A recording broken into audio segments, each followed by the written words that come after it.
Welcome to Dirt, Sweat, and Gears, your bully pulpit of beater cars. They had to do the politician thing. We're back here with the Project Prelude. This was a car that I bought for 750 bucks, thinking it was a salvage title that I was going to use for parts to make my Prelude better. It turned out to be a clean title car worthy of bringing back to life. After getting it home, we got all the body panels that were damaged replaced, fixed up the trunk, pulled some bodywork out, and did a timing belt. Also along the way, we did a whole bunch of cleaning, both in the areas we were working and pretty much everywhere we could reach as we were going. So that kind of slowed progress a little bit. That's typically not something you factor in when you say, oh yeah, this timing belt's gonna be 4 hours. Another thing you're not expecting is, breaking stuff or discovering something else needs to be fixed that is not part of the job. We are making those side quests as they come, because I really want this car to be something that is incredibly desirable. So now that the timing belt is done, the next thing we have to do to get this car drivable is a clutch. If you remember from my last videos, you probably know where I'm gonna go with this, because the clutch is completely stuck. Let me pick up the camera and I'll show you around. I wanna show you where I'm gonna start and how I'm going to approach this thing. So the transmission on this car, it's actually been a long time since I've done it. I've done it on this car before, but the last time I did it was about 10 years ago. I had an engine lift, which has since been stolen, and I lifted the transmission up out through the top of the car. I think I either took the hood off or I pushed it all the way back, and I brought it up. Now, I don't have an engine lift anymore because, like I said, it's been stolen. So this time around, we're going to try going down. I think I'm going to have a much better time trying to bring the transmission down than to try to bring it up, because there's just too much in the way. There's too much in the way, too many things to lose. Underneath, really, all that's in the way here is the radius rod. So bringing it down is going to be a whole lot better, I believe. But in order to do that, I need to start by removing the suspension. I don't need to completely remove the suspension. I don't need to completely remove the suspension, but this is going to be kind of a while you're in there thing. I do need to disconnect the axle shafts on both sides. And on this side, this is not just a CV axle, but there's an intermediate shaft that it connects to, and then it goes into the transmission. So that all has to come out. And I think while I'm doing this, since I have to separate the lower ball joint anyway, I'm going to remove also the upper ball joint and just take the whole spindle out. And while I'm in there, I'm going to go ahead and replace the ball joints. One of the other reasons I'm looking forward to doing this is because lately there has been quite a bit of opinions on the third generation Prelude enthusiast group on Facebook about how to properly do the ball joints. And everyone's saying things like, oh, you should heat it up, you should put car parts in the freezer. And I don't need to do any of that because I've got this. I want to show you just how easy it is to do all of this work with just this one tool. Now, you need more than just this one tool, but this tool will change your life for the better if you do this work regularly. So I've done this the hard way before. The hard way is you get a breaker bar, make sure you have a lifetime warranty on it because you're probably gonna break it. You put the car on the ground with the parking brake on, you attach the breaker bar to the nut on the socket, and you have a big long ass cheater bar going halfway down your garage, and you sit on the damn thing until you finally break it loose. You also have to make sure to remove this punch here, because this punch will stop you from doing any of that, and you're just going to break tools. But I'm going to show you with this tool how easy this is. We've got it on loosen. It is. Now we're just going to go. See how easy that was? I'm not even going to spray this with penetrating oil. Watch this. Watch this. I'm this confident that I'm just going to do it right here in front of you. Watch. No problem. Come on.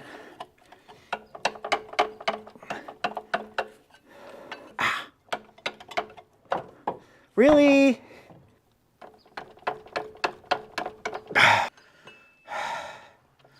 Wow. Well, I guess it's in there forever. So save for the brand new axle shaft, everything came out pretty easily, and that's mainly because I've already taken it apart. The reason why the axle shaft is so difficult is because of this snap ring in here. When you get this thing in the transmission, getting this thing loose can be a real hassle sometimes. And that's what I was up against. That's what happened to me. But now we got to do all of this on the other side of the car. So the next step is to unbolt everything underneath the car. So I gotta start with the intermediate shaft, which is over here. This is all gonna be kind of a pain in the butt, so I don't know how well this is gonna translate on camera, but I'm going to try to set the camera down in a place where I can catch this. So I need to start with the intermediate shaft and then really just unbolt everything that attaches to the transmission underneath the car.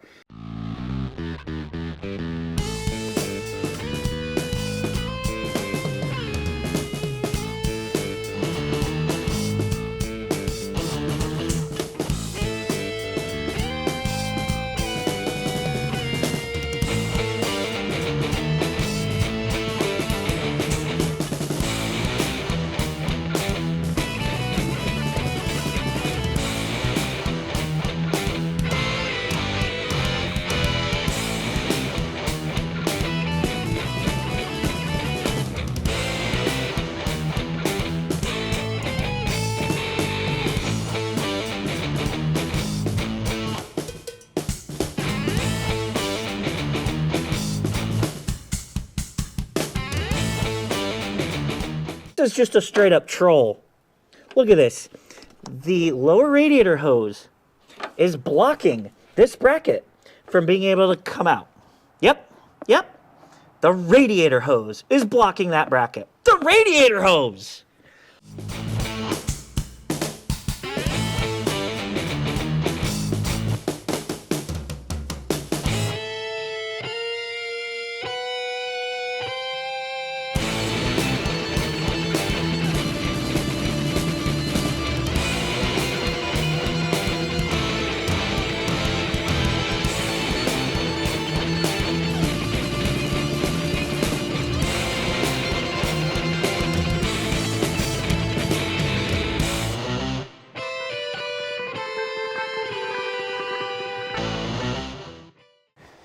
Okay, I've almost got the clutch apart.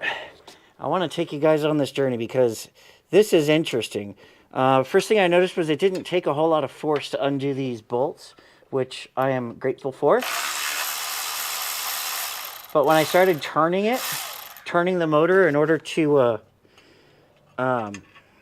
loosen the bolts, I heard things moving, like things rattling around. And we're going to find out what that means. Okay. Ready? I have no idea what... Oh, boy. There's still one bolt. No. It's still just on the guide.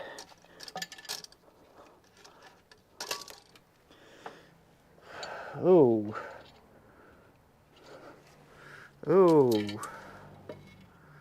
Ooh, look at that. So this hose is really soft. It's ready to pop. So I guess I have to do hoses.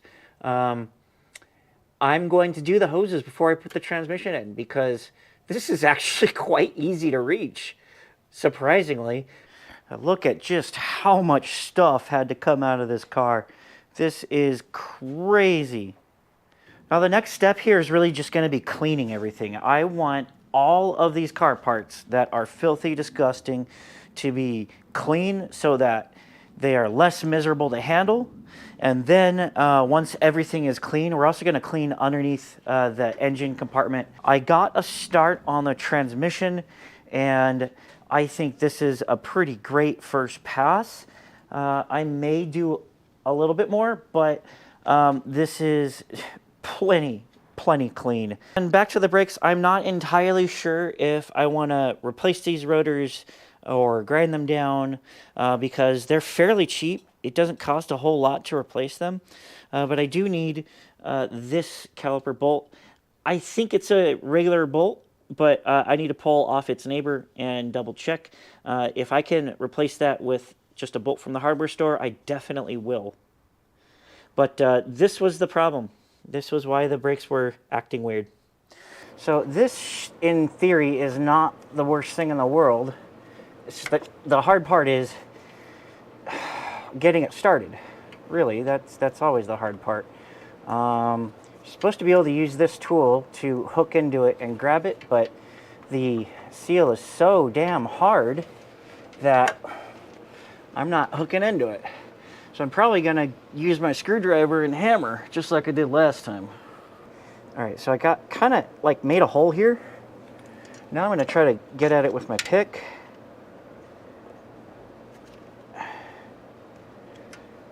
And I'm gonna see if I can get it with the big pick. I might need to do this in a different spot. Or not, I think I got it. Almost. Damn. Oh, hear that pop?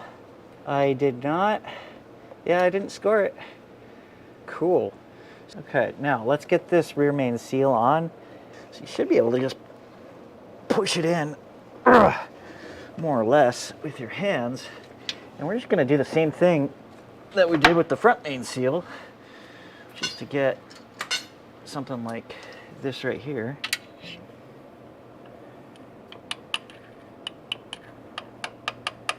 So that we can tap it in. Now that the thing is seated in, let's put the flywheel on.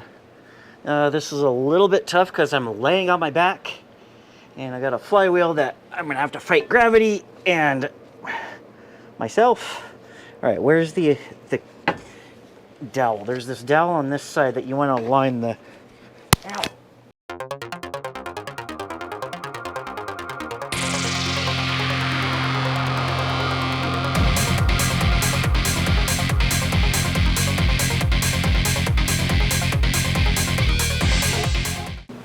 See that there? That stopped the flywheel from turning. I used the ground as a brace. You can use the control arm if you have the car up in the air. Well, the next thing we need to do is get started on our hoses.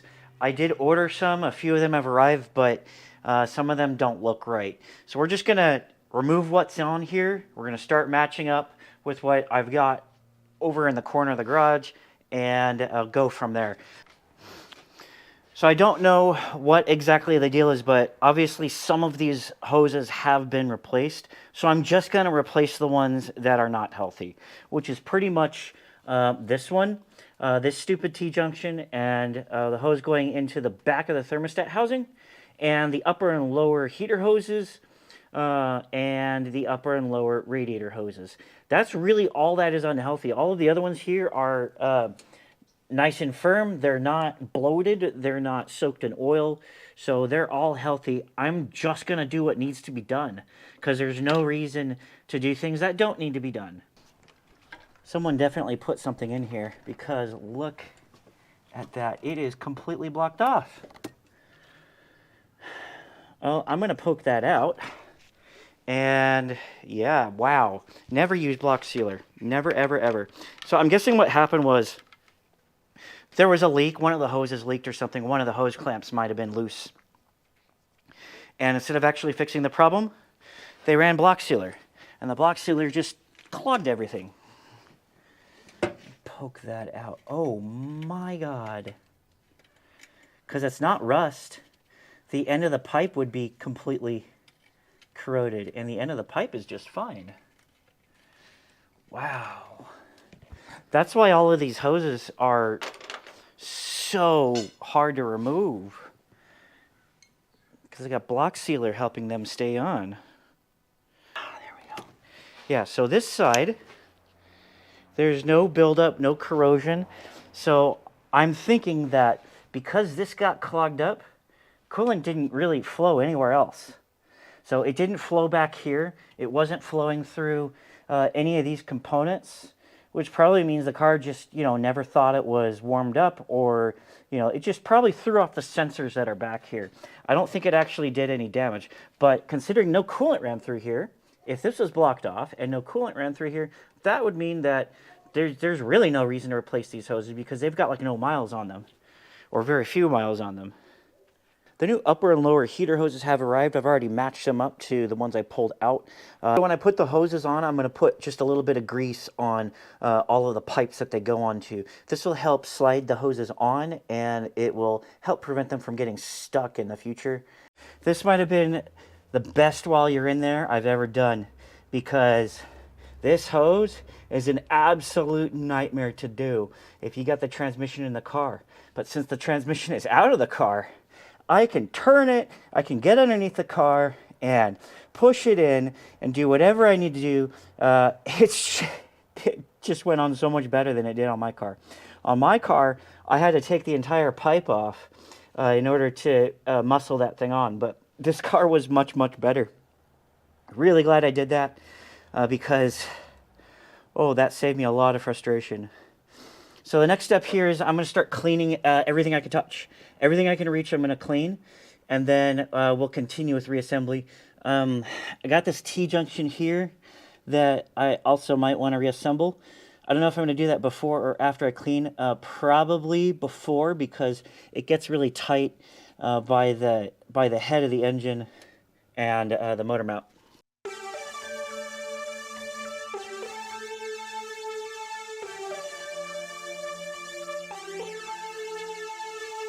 I clutched my hands, I kneel down and pray, but all my words they sound the same. I tried to run, to get away, but all I get is nothing historic in the end. I opened my eyes. I reinstalled the throwout bearing, and I did this off camera because it's pretty tight in here, and I just did not want to spend all of my time trying to find the perfect camera position. So I reinstalled it, I greased behind here, I cleaned up the pivot ball, put a bunch of grease on that, slid this thing on, and then slid this thing on, put a bunch of grease on the shaft and on the bearing. I might have used more than I needed to, but I don't think that's going to be a huge problem. I really don't. Let's put this thing in the car, hopefully. I look down and see your eyes there looking at me. I tried to scream, to lose my voice, but all I get is nothing at all. I've been looking for something more than a sorry skills. Be right here with this in my hand. And nothing makes that. I'm kind of proud of myself for not entirely losing my shit, because this was not easy. As you saw, I had some trouble with it being rotated too far this way or too far back. So I ended up moving the jack over in this position so that I could use a couple of crowbars and a brand new lower radiator hose to kind of reposition it to where I needed it, and I was able to kind of muscle it in. It was really just lift it up a little, bring it down a little, lift it up a little, bring it down a little. And eventually I got this hole lined up well enough to thread a bolt in. So now I think I can start to put this thing on. If I can get another bolt like the other upper bolt on this side, then I'm just going to thread in all of the bolts and then kind of go in slowly, little by little, so that it doesn't crush the dowels that are over here. It'll make those line up, and then this will close in, and hopefully I got this back together without ruining the pressure plate. I cannot describe how good it felt to remove the jack from underneath this car with the motor mount on the transmission, with the transmission bolted. It's only got 3 bolts right now, and they're not torqued down all the way. But the next thing we want to do is finish getting the transmission bolted on, because we don't want to leave that undone. It runs the risk of me forgetting to do something, or not remembering to torque down those bolts. But we're going to get underneath the car, and we're going to get the other transmission bolts, which coincide with the rear motor mount. So I want to bolt that thing onto the transmission first, and then once the motor is bolted in, we're going to come back up here and then try to thread in the motor mount bolt. So it might be a little bit hard to see, but it's also not the easiest thing in the world for me. So we're in the same boat. First thing I'm going to do is wipe down this motor mount. You're always reaching, grabbing the wrong damn things. So here's a bolt.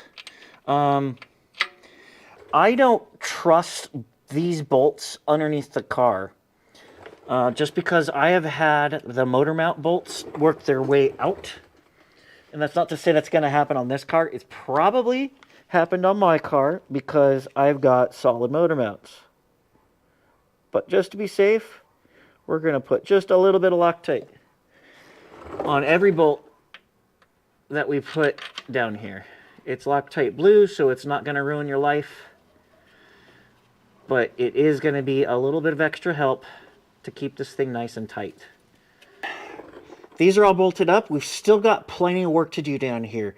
We've got a coolant hose that is attached, two coolant hoses that are attached to the oil cooler. That's got to be replaced because these hoses are very, very soft, which means this has to come out. Obviously the oil filter and the oil filter cooler, and probably this bracket too, both of these intake manifold brackets.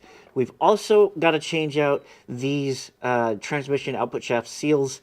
I have them, but we're going to just do that later.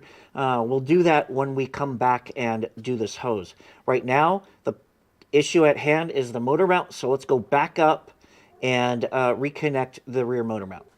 All right. So the transmission is on, the motor mount is on. Now let's double check these three bolts up here.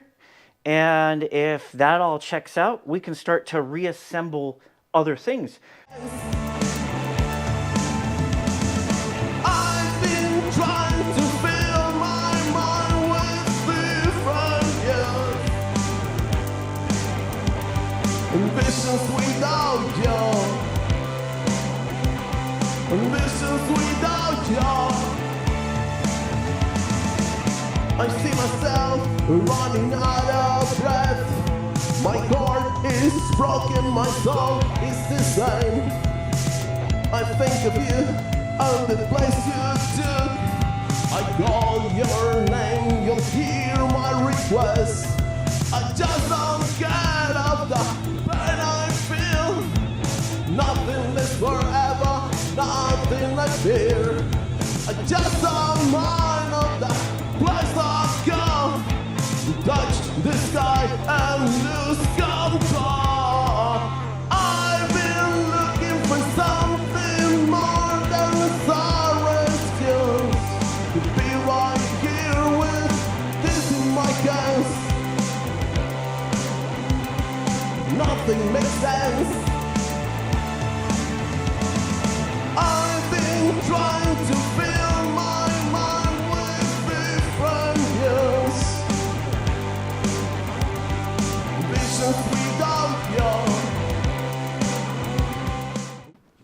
So this was a nightmare.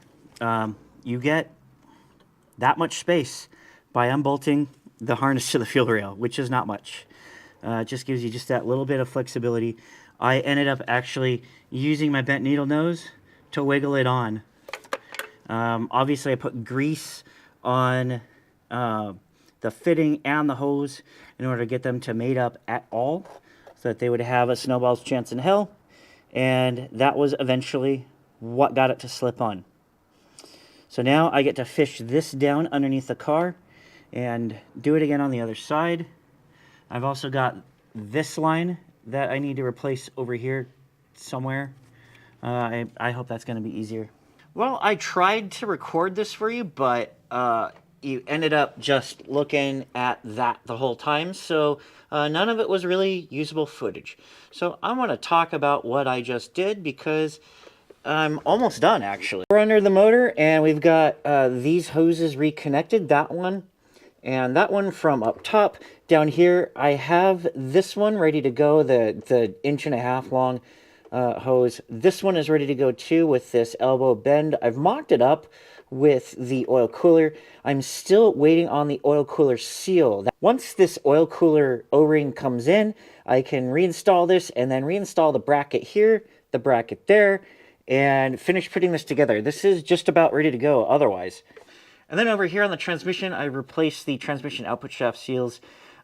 This was a little bit of a challenge because these are discontinued online, so you can't get them from Honda. They are apparently compatible with some year Civic. I'm not sure exactly what year, but what I did, I took the old seals down to a couple of different transmission shops, and the crazy guy down in Sun Valley was able to match them up. No problem. It wasn't no problem. It was in his miscellaneous bin of unmarked seals. So that was kind of a lucky find. With these seals, your best bet to finding them is to just do it the hard way. Go down to transmission shops, go driving around, and you'll eventually find them. But it's going to be a search. So next up is to begin reassembling the suspension. And I said I wanted to replace these ball joints, and I still want to replace them. I have rented the ball joint press tool from AutoZone, and I'm going to show you exactly how to do it. So the first thing you want to do here is you want to remove this ring.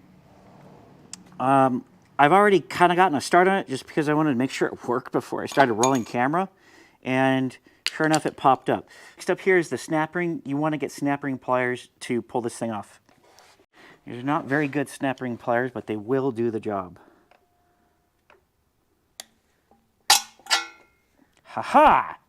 So next up, we have to line this thing up with this thing, and that's where it gets a little bit fun because this likes to flop around and be really irritating. So what you want to do is we need to push the ball joint out that way, which means we need to have basically one of these, probably that one, and it's going to line up like that.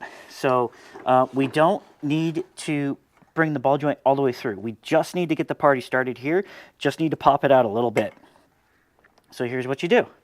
You get this guy, you line it up on here, and then you get this thing over here, and you're going to want to come in a little bit sideways on the ball joint.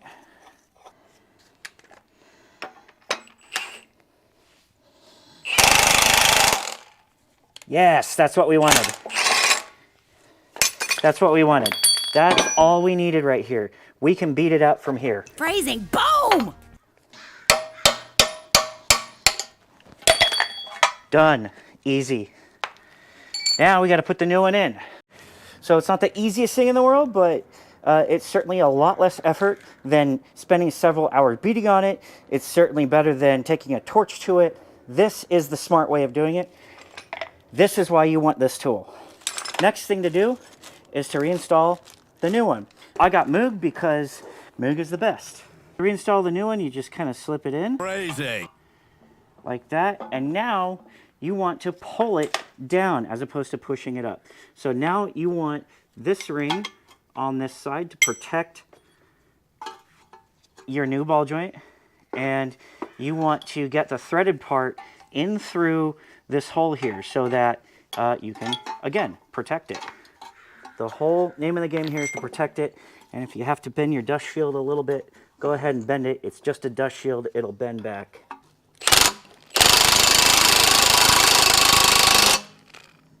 And we're in.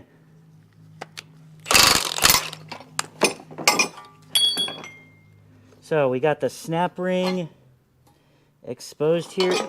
It is a little bit crooked. It needs to come in back here a little bit. So we gotta just readjust and act accordingly. This ring popped off. This is the retainer for the bottom part of the boot. We're just gonna set that aside and we will put that on when it's time. The boot is not damaged. We are good to continue. The important thing here is to just keep checking it. Don't go apeshit on it. Do a little bit at a time, adjust, and do a little bit more. And just keep an eye on what you're doing. Because now, we just switch back here and press it in the back.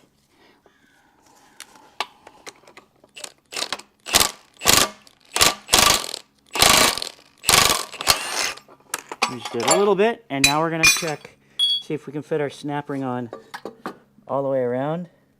I think we're good. Let's see if the snap ring will go on. There we go. All right, and now we have a ball joint reinstalled. So now the ball joint's in, we can put this ring back on. We're going to clean this up and then put this back in, and then we can put this back on the car. Use this ring from your kit. It happens to fit perfectly.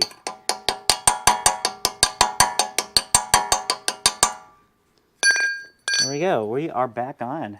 The real secret to doing this fast is to not be rolling camera, because this one went way quicker. So there you have it. In 5 minutes, we were able to do a ball joint using a rented tool and this kick-ass impact driver from Milwaukee.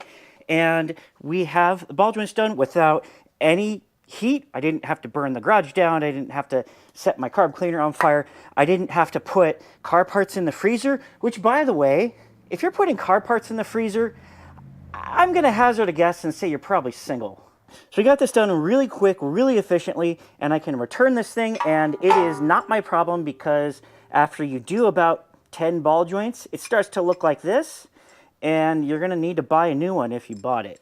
So just rent it. A couple of quick little things I did while I was off camera. Look at this hood.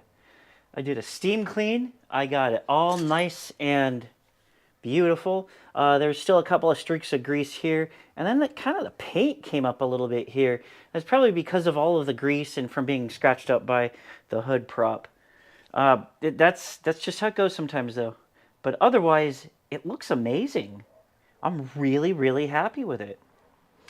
I also cleaned up my tools a little bit, so they're not all over the engine bay. And I'm going to clean the heat shield and the alternator a little bit, and the sides of this tank a little bit. Just kind of a final clean to make things look really, really nice. Over on the passenger side of the car, I went ahead and put all of this together because you've seen me do that before. There's no need to show you again. And new ball joints upper and lower. I did not do a tie rod end on this side because this one was still quite healthy. There was no reason to replace it. I also reinstalled the mud flap. I had to dig up some screws from my box of screws. Looks really, really nice. Over here on the driver's side, I have left some of the suspension apart. I reconnected the brake caliper, the brake rotor. I left that unbolted because I need to take this off of the lower ball joint in order to put all of that stuff in. All of that stuff is waiting on the oil cooler O-ring. The oil cooler O-ring is not going to be in time for the conclusion of this video, unfortunately. That's just how it goes. And then I got a big mess of tools here. This is mostly going to be what I need to finish up the suspension work. I'm not going to put it away just yet. Right now, it's fine where it is. It doesn't bother me at this particular moment. So that's going to wrap it up for this video. I really wanted to get this car back on the ground and drive it out of my garage for you guys, but that just wasn't in the cards. Part of the lifestyle is you got to wait on parts sometimes. And in this case, a $5 O-ring is stopping this project dead in its tracks right now. There's not a whole lot I can do until I get this O-ring in. There's not a whole lot I want to do. I could do stuff on the inside, but without this project finished, it's just not going to feel right. I need to finish something before I start something new. And so with this Prelude, once I get it on the ground and get it out of the garage, I can bring the Camaro into the garage and start working on it. That doesn't mean I'm done with the Prelude, though. I still have to do some work on the interior, still have to do some little things here and there to tighten it all up. I got to register it, insure it, smog test it, and then send it for paint. So there's a whole lot left to do here, but it's not going to be an every week grind. So just hang in there for a little while longer. I appreciate you watching these videos. Thank you so much for watching. If you like what you see, as always, like, share, subscribe, and comment. And if you don't like what you see, leave a comment anyway, because I want to hear from you. Maybe you think I talk too much. Maybe you think I should stick to technical details. So I don't know about you guys, but I saw how well that worked out in my last video where I stuck to technical details. I got really deep in the weeds with the timing belt and with the valve adjustment. This is stuff that a lot of people genuinely don't know, and not very many people watched it. So I'm going to take the algorithm's advice here and kind of guess that you guys want to hear the story. And this car has a great story, and I am so proud to be a part of it. I'm so proud to have brought it back from the dead. You know, YouTubers like to use the word abandoned a lot, and I actively avoided using that term with this car because it really, in my definition, wasn't abandoned. It was forgotten about for a long time. It was left in a garage. It sat for over 10 years, but it wasn't abandoned. Somebody loved it, even though he didn't have the means to bring it back to its former glory. This car, I am writing the story on this car, and I could not be happier to be a part of it. Thank you all so much, and I'll see you in the next video.